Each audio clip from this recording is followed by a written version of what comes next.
Sebab itu dia kata muqabil asah kan. Sebab muqabil asah melihat kepada larangan ialah pada menggunakannya, sedangkan penggunaan itu tidak berlaku. Faham? Adapun asah melihat kepada apa? Dia boleh menjadi zari'ah, ataupun boleh kita kata diaplikasikan, yang dinyata disebut sebagai saddu zari'ah, menutup jalan. Sebenarnya saddu zari'ah ni bukan usul dalam mazhab Syafi'i. Apa yang ilak dia? Asah li'annahu li'annahu ay li'annal ittikhadha yajurru ila isti'malihi, kerana menyimpan ini menarik kepada apa? Kepada guna. Dia simpan nanti jadi guna. Jadi kita potong turun jalan, itu dia panggil apa? Sad. Sad tu maksud tutup, zari'ah tu perantaraan. Saddu zari'ah. Kemudian pendapat yang kedua, wajah yang kedua. Bila terjemah tu terus sebut wajah ke qaul ke, dan wajah yang kedua tidak haram.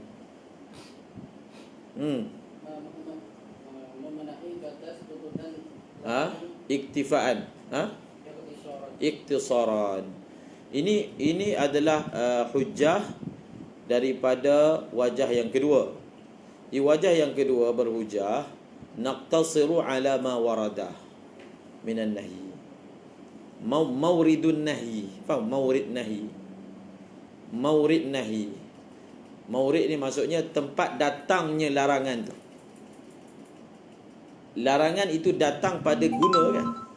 Itu dia panggil mauridun nahi. Larangan datang pada guna, tidak pada simpan. Maka dalam kita mengeluarkan hukum, naqtasiru ala ma warada fihi nahyu. Kita berpada, kita hadkan, bataskan atas perkara yang datang larangan padanya. Oleh kerana tak ada larangan pada ittikhaz, maka kita tak kata haram. Oleh kerana ada larangan datang pada istimal, maka barulah kita kata haram. Kemudian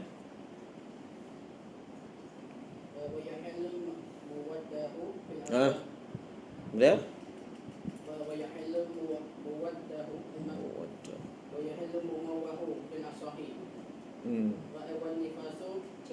nifas.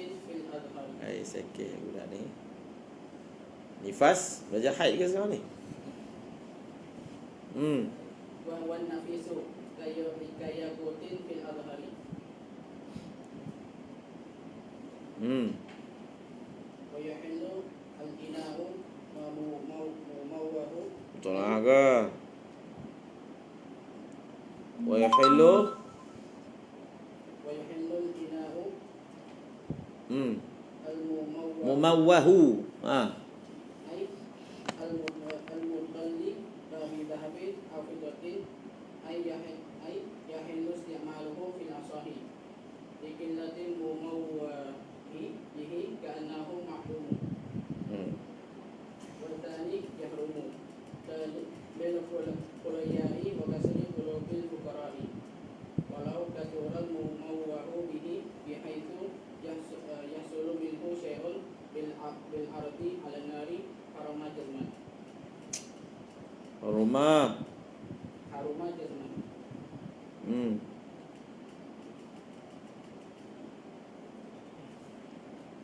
Dan halal wa yahillul mumawwahu fil asahi wan nafisu kayaqutin fil awhari. Faham? Ini dua masalah. Kita dah selesai sebelum ni. Jadi kita sekali lagi sebut, dalam masalah ittikhaz ada dua wajah. Satu wajah kata boleh, satu wajah kata tidak boleh. Antara dua wajah ni yang rajih tak boleh. Faham? Begitu. Kemudian kita masuk pula pada masalah mumawwah, wa yahillul mumawwah. Apa maksud wa yahillul mumawwah? Bila hukum diidhafatkan kepada ain, maka sudah tentu kena takdir. Contohnya dia kata kat sini, halal lah bekas yang disadur. Halal lah bekas yang disadur. Ain ni, benda ni dia tak ada hukum. Hukum ni pada perbuatan. Faham? Hukum yang 5 kita belajar tu, dia pada perbuatan. Bila hukum diidhafatkan kepada ain, automatik kat situ ada takdir. Takdir lah perbuatan apa. Wa yahillu, maksudnya apa? Isti'malul mumawwah. Faham? Isti'mal tu kan perbuatan. Walaupun dalam matan tak ada, tapi itulah takdir dia. Faham? Hurrimat alaikum ummahatukum, hurrimat alaikumul maitah. Diharamkan atas kamu bangkai. Haram apa? Makan. Jadi hukum mesti diletakkan pada perbuatan mukallaf, amal mukallaf. Kalau hukum diidhafatkan kepada ain, takdir, iqtida' dipanggil dalam usul fiqh. Faham? Wa yahillu al-ina'ul mumawwa' ay isti'malul ina'il mumawwa'. Okey. Terima. Ai mumawwah ni maksudnya al-matli.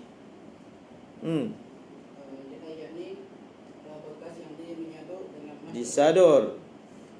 Matli disadur dengan emas ataupun dengan perak. Kemudian apa yang halal untuk menggunakan bekas yang disadur dengan emas dan perak pada wanita yang asal. apa dah? Al-matli lagi? Okey, lagi? Nampak? Liqillati ni tak sebut dalam matan. Tak sebut dalam matan. Sedangkan dia adalah qaid. Faham? Perkara ini kamu dah belajar dalam Umdatus Salik. Bekas yang disadur dengan emas dan perak, maksudnya dia besi, dia tembaga, kita sadur dengan emas ataupun perak. Masalah sebelum ni memang material bekas tu emas dan perak. Sekarang ni material asas dia lain, tapi disadur luaran dia tu dengan emas dan perak. Halal tak guna, ada dua pendapat. Ada dua wajah. Satu wajah boleh, satu wajah tak boleh. Muktamarnya tak boleh. Muktamarnya apa? Muktamarnya ada tafsir. Kalau saduran itu sedikit boleh, kalau saduran itu banyak tak boleh. Jadi dalam matan, kalau dalam matan nampak macam mutlak, wa yahillul mumawwah, mutlak. Jadi kalau kita tak tengok syarah ataupun kita tak ingat yang kita dah belajar, kita kod benda yang salah, sedang benda tu ma'ruf. Jadi yang dimaksudkan boleh bekas yang disadur dengan emas dan perak kalau saduran itu sedikit. Kalau saduran itu banyak tak boleh. Faham? Wa yahillul mumawwahu maksudnya kalau sedikit. In qalla. Faham? In qallal mumawwah bihi. Kalaulah sedikit barang yang disadur dengannya daripada emas dan perak. Sebab tu elat dia kata kenapa boleh liqil. Liqillah. Kerana sedikit sadurannya. Kerana sedikit sadurannya. Maka seolah-olahnya tak ada. Seolah tak ada. Al-qalil kal ma'dum. Dia guna kaedah tu. Ada kaedah bunyi macam tu. Biasa an-nadir kal ma'dum kan? Ini al-qalil kal ma'dum. Maknanya oleh kerana saduran itu sedikit, maka dia ada macam tak ada. Bila ada macam tak ada, hukumnya tak ada lah. Bila hukum tak ada, maksudnya boleh guna. Bila dihukum ada, tak boleh guna. Bila dihukum ada, kalau banyak. Nampaknya di sini setakat dalam mahali dalilnya hanya menggunakan kaedah. Dalam hadis kita akan jumpa dalil menggunakan ayat Quran, dalil menggunakan hadis, dalil menggunakan qiyas, dalil menggunakan kaedah. Faham? Ini dipanggil dalil menggunakan kaedah, dalil menggunakan ilat. Faham? Lagi? Dan pada kaul yang kedua, Kaul yang kedua, wajah yang kedua. Kaul ke wajah? wajah. Pada wajah yang kedua haram. Haram. Apa alasan wajah yang kedua? Kerana boleh jadi takabur Lil khulaya wa kasri qulubil fuqara.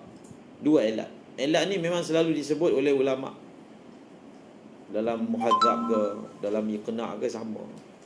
Jadi dia punya wajah dia ada point, kan? Ada wajah. Sebab itu asah. Sebab kalau saduran tu sedikit pun tetap orang nampak daripada luar warna dia emas. Faham? Sudah cukup untuk menimbulkan khuyala'. Khuyala' tu maksudnya apa? Rasa bangga. Yang kedua, kasri qulubil fuqara, akan memecahkan hati, mengguriskan hati orang miskin. Dia tengok kita ni makan pun tak ada, dia ni bekas guna emas. Faham tak? Kita makan tak ada, dia bekas tu yang isi air kosong tu pakai emas. Mewah lah. Walaupun sebenarnya saduran saja, tapi saduran walaupun sedikit sudah cukup untuk menampakkan dia tu adalah emas dan mencapai kepada kasri qulubil fuqara.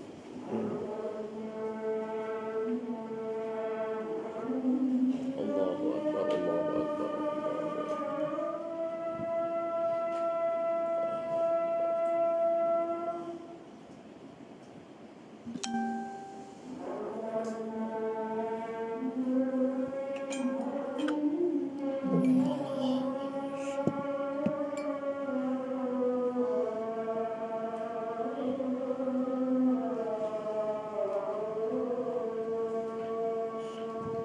Asyhadu an la ilaha illallah, asyhadu anna Muhammadan rasulullah.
صل على سيدنا محمد اللهم رب هذه الدعوة الصلاة القائمة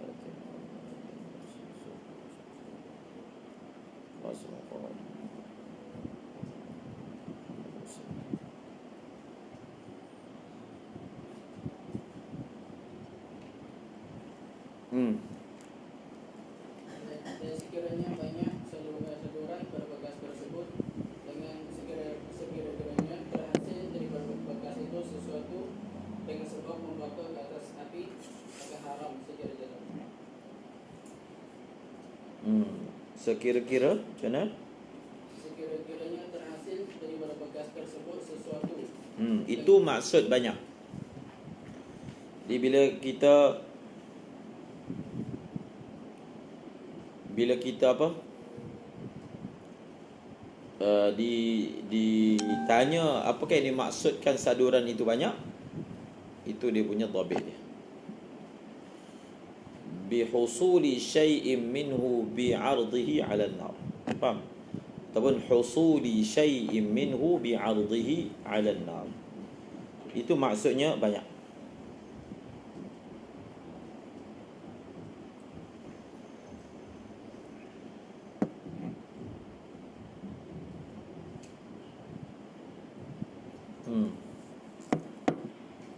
Lagi? Maksudnya faham? Maksudnya dia punya kuantiti itu, kalau kita letakkan ke api, dia boleh meleleh, boleh diasingkan. Emas dengan bekas tu kita boleh ceraikan. Itu kira banyak lah. Tapi kalau dengan api, oleh kerana dia terlalu sedikit, bila dikenakan pada api, dia terus idmahal, maknanya dia terus hilang, dia terus lupus. Itu maknanya sikit. Banyak dan sikit, itu dia punya apa? Dhabit dia. Jadi soalan dia, apakah ukuran ketebalan dan kenipisan yang mana kalau nipis tara ni, dia memang lam yahsul syai'un minhu bi'ardi 'ala an-nar. Kalau dia mencapai kepada apa? Kepada kadar ataupun ketebalan tertentu, dia akan apa? Dia akan keluar. Dia boleh diasingkan. Itu kena tanya ahli lah. Faham? Kena cari pandai mas, dia boleh jawab soalan. Tapi dhabit dia begitu. Faham? Sebab bila kita tengok, kalau tebalnya memang tebal yang nyata, itu tak perlu nak tanya pandai mas. Itu memang nyata. Kalau tebalnya memang kita nampak ini tebal, ini memang akan boleh diasingkan. Itu jelas tak boleh. Tapi kalau dia nipis, jadi kita pun taradud nak kata dia ni jenis boleh dipisahkan ke, tak boleh dipisahkan ke, itu kena tanya pandai mas. Adakah boleh dipisahkan dengan api ataupun tak boleh dipisahkan dengan api. Lagi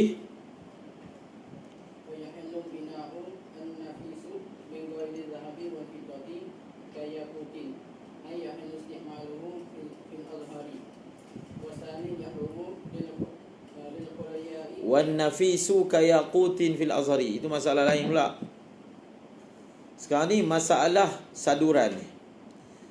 Seperti mana semalam saya dah terangkan, dalam mazhab al-Imam Syafi'i, kita beristidlal dengan hadis la ta'kulu la tashrabu fi aniyati adh-dhahabi wal fiddati wa la ta'kulu fi sihafiha fa innaha lahum fid dunya wa lakum fil akhirah. Hadis ini maurid dia, larangan dia itu adalah dalam perkara makan, dalam perkara minum menggunakan bekas emas, bejana emas. Kemudian kita telah ambil kias. Kias maksudnya dikiaskan penggunaan selain daripada makan dan minum. Dalam hadis sebut penggunaannya jenis apa? Jenis makan dan minum. Dan mazhab Syafi'i telah kiaskan dan telah memutlakkan hukum, iaitu sebarang bentuk penggunaan bekas ataupun perkakas yang berasaskan emas dan perak, hukumnya adalah haram ke atas lelaki dan perempuan. Faham? Haram ke atas lelaki dan perempuan. Jadi, kalau ada kita tengok dekat Kaabah, kunci dia emas, pintu dia emas, faham? Bukan sadu emas. Jadi macam mana? Itu mazhab lain, bukan mazhab Syafi'i. Orang sana ni, pengurus Kaabah tu bukan orang mazhab Syafi'i, Hanbali. Faham tak? Dia bukan bermazhab Syafi'i, mazhab Hanbali. Mazhab Hanbali boleh. Yang menghadkan pengharaman itu hanya pada makan dan minum saja. Faham? So kita kalau kita yang uruskan kunci Kaabah, so tak boleh lah. Tapi masalahnya uruskan tu orang lain, bukan kita yang uruskan. Jadi yang menguruskan tu pula bermazhab yang boleh selain daripada menggunakan atau urusan makan dan minum, boleh daripada emas dan perak, maka dia amalkan mengikut mazhab dia. Kalau kita pula menguasai Kaabah, mungkin kita tukar pula. Faham? Tunggulah. Kalau menguasai Kaabah. Jadi rumah kita jangan buat macam tu. Faham? Yang kita punya jangan buat daripada emas dan perak. Jadi saduran ini dia ada dua masalah. Sekarang ni kita buat khulasah. Satu dipanggil tamwih. Tamwih itu maksudnya perbuatan menyadur. Itu satu masalah. Yang kedua, menggunakan perkakas yang disadur. Dia adalah dua masalah berbeza. Perbuatan menyadur itu dipanggil tamwih. Menggunakan bekas yang disadur itu dipanggil isti'malul mumawwah. Yang kita bincangkan sekarang ini adalah menggunakan mumawwah. Perbuatan menyadur, tamwih itu sendiri. Perbuatan menyadur itu sendiri adalah haram mutlaqan. Faham? Khulasah dia. Perbuatan menyadur apa-apa bekas dengan emas ataupun perak, hukumnya haram mutlaqan. Apa maksud mutlaqan? Sedikit ataupun banyak. Faham? Bukan maksudnya kalau bekas tu sedikit kita boleh guna. Maknanya perbuatan menyadur yang sedikit itu halal tak? Perbuatan menyadur haram secara mutlak, sedikit ataupun banyak. Tapi bekas tu dah memang sedia disadur, boleh tak guna? Contohnya kita ni ada orang bagi ke, ataupun kita waris daripada orang atas kita ke. Jadi benda tu dah ada, boleh guna ataupun tidak, barulah kita tanya dia sedikit ataupun banyak. Faham tak? Jadi dia ada dua masalah berbeza. Sekali kita sebut, satu masalah dipanggil tamwih, satu lagi dipanggil istidamah. Istidamah, faham? Istidamah tu maksudnya benda dah ada, benda dah memang sedia disadur. Dia buat ni masa dia jahiliah contohnya. Sekarang ni dia nak taubat. Jadi dekat dia ni ada bekas yang disadur. Dia istidamah. Boleh tak dia istidamah? Istidamah tu maksudnya membiarkan terus bekas itu ada bersama dengan dia dan terus menggunakan istidamah. Teruskan guna, teruskan simpan. Faham? Barulah kita akan tanya tafsil saduran itu sedikit ataupun banyak. Faham? Kalau sedikit, tajuzu istidamatuhu. Kalau sedikit boleh terus kekalkan bersama dengan dia, boleh guna, boleh simpan. Kalau banyak tak boleh. Dia kena leraikan. Faham? Dia kena apa? Dia dalam meleraikannya. Jadi haram menyadur ni hatta atap kubah masjid, tak kira lah macam mana pun tak boleh. Brunei misalnya kan, kubahnya bersadur emas, hukumnya apa? Kalau tanya mazhab Syafi'i, hukumnya haram.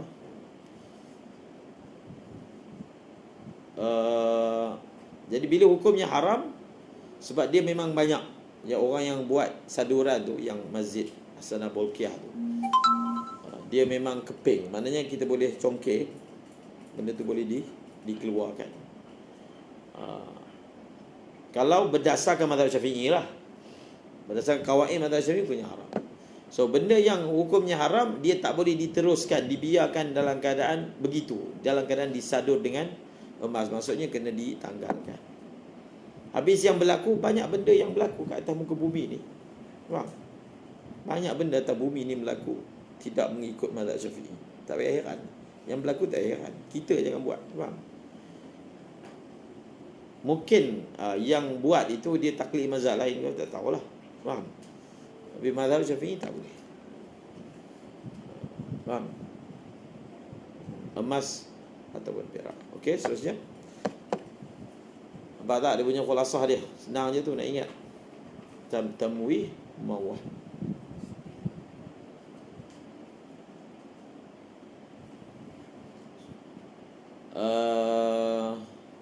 Dalam Iqna' dia ada lagi 2-3 masail yang seumpama.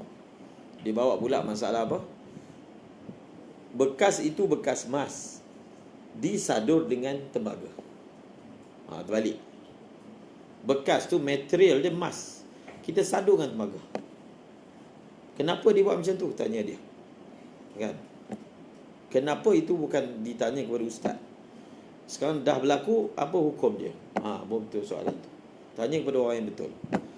Jadi Apa hukum dia? Tadi kena tulis. Tadi kena ada kan? Kemudian dia ada lagi masalah bekas emas, yang emas tu telah berlaku sodak, karat. Pun ada kan? Macam mana hukum dia? Dia kena. Agak-agak apa hukum dia? Ijtihad. Mustahil lah. Kerana tak boleh jadi mustahil.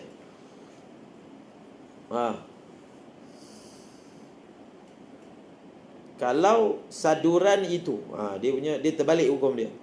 Kalau saduran itu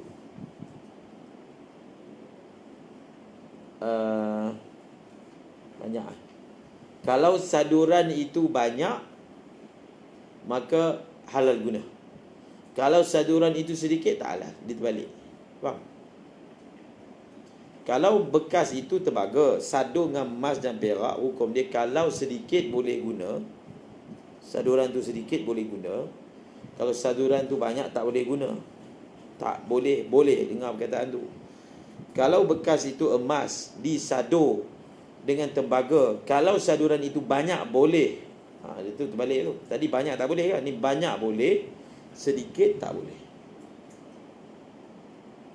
Kalau diamati betul-betul elak tadi, kita faham kenapa macam ni. Tadi kan disebut kenapa kalau sedikit boleh. Sebab dia kata kerana sedikit. Bila dia sedikit, dia macam tak ada. So bila macam tak ada, dia kembali kepada asal bekas tu, iaitu bekas tu daripada tembaga. Faham? Sekarang ni bekas tu daripada emas. Kalau saduran tu sedikit, dia kembali kepada asal bekas tu, iaitu dia emas. Maka tak boleh dah digunakan. Faham? Kalau saduran tu banyak, maka barulah apa? Dia kembali kepada saduran tu. Tengok pada saduran itu sendiri. Faham? Dia panggil keris hitam bersepuh emas. Sepuh kan? Sepuh tu sadur. Sepuh bukan sadur. Bertahtakan emas. Tak ada kan? Bertahtakan. Bertatahkan ke bertahta kan? Sebenarnya bertatah belian ke bertahta belian? Sebenarnya dia macam mana? Siapa boleh jawab?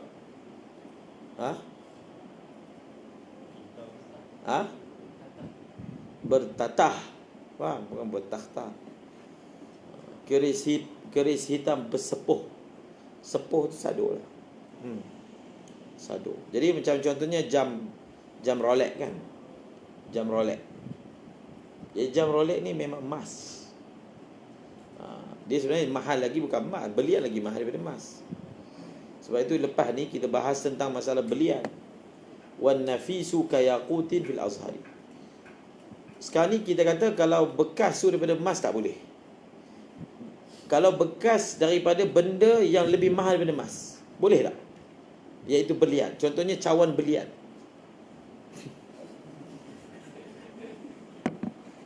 Kalau belian besar ni ratus juta, faham? Belian kecil macam ni berpuluh-puluh juta kan. Kalau belian besar cawan ni, harga dia ratus-ratus juta. Jadi kalau orang tu dia ambil logik kan, kalau emas yang lagi murah daripada belian, walaupun sebatang celak tak boleh, maka belian lagi mahal. Faham? Belian biru ke, belian merah ke, lagilah tak boleh kan. Itu perbahasan dia. Tapi dalam kitab kata wan nafisu kayaqutin fil azhari, maksudnya yahillun nafis, yahil, ya'taf kepada mumawwah, wa yahillul mumawwahu wa yahillul nafisu. Faham?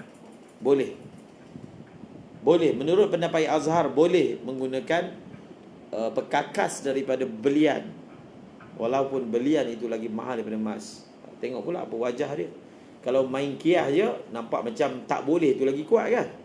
Tapi tengok dulu apa alasan yang kita kata boleh itu. Apa alasan dia? Alasan dia yang pertama, dia tak ada lah, dia tak akan boleh buat cawan besar ni. daripada beliau.